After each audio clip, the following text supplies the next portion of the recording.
প্রশ্নফাঁস কাণ্ডে বাতিল NEET Yuji, CBI তদন্তের নির্দেশ। বড় সিদ্ধান্ত ন্যাশনাল টেস্টিং এজেন্সির। প্রশ্নফাঁসের অভিযোগে বাতিল করা হলো দেশের অন্যতম গুরুত্বপূর্ণ মেডিকেল প্রবেশিকা পরীক্ষা নিট ইউজি।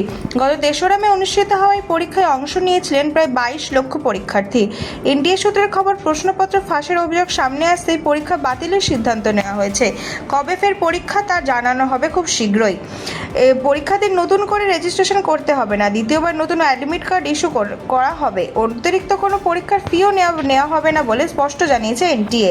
এদিকে গোটা প্রশ্নপত্র ফাঁসের কাণ্ডের তদন্তভার তুলে দেওয়া হয়েছে সিবিআই এর হাতে। ঘটনার দেশ জুড়ে চাঞ্চল্য ছড়িয়েছে। পরীক্ষার্থীদের ভবিষ্যৎ স্বচ্ছতা নিয়ে নতুন করে উঠেছে প্রশ্ন।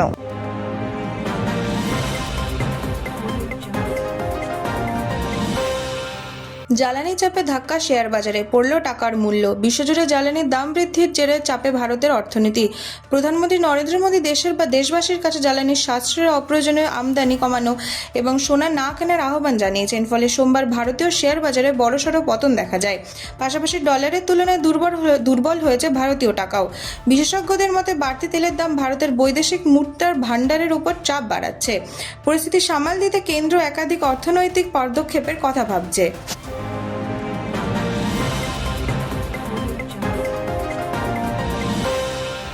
ইভিএম নিয়ে গুজব ছড়ানোর অভিযোগে গ্রেফতার গর্গ চট্টোপাধ্যায়। গর্গ চট্টোপাধ্যায়কে গ্রেফতার করল কলকাতা পুলিশের সাইবার ক্রাইম বিভাগ। অভিযোগ, তিনি নির্বাচনের আগে ইভিএম নিয়ে প্ররোচনামূলক মন্তব্য, বিভ্রান্তিকর তথ্য ছড়িয়েছিলেন সামাজিক মাধ্যমে। সূত্রের খবর, এই বিষয়ে ইলেকশন কমিশন অফ ইন্ডিয়ার তরফে কলকাতা পুলিশের সাইবার সেলে আনুষ্ঠানিক অভিযোগ দায়ের করা হয়। সেই অভিযোগের ভিত্তিতেই তদন্ত শুরু করে পুলিশ। তদন্তের পর গর্গ চট্টোপাধ্যায়কে গ্রেফতার করা হয়েছে। ধৃতকে আগামীকাল আদালতে পেশ করা হবে বলে জানা গেছে।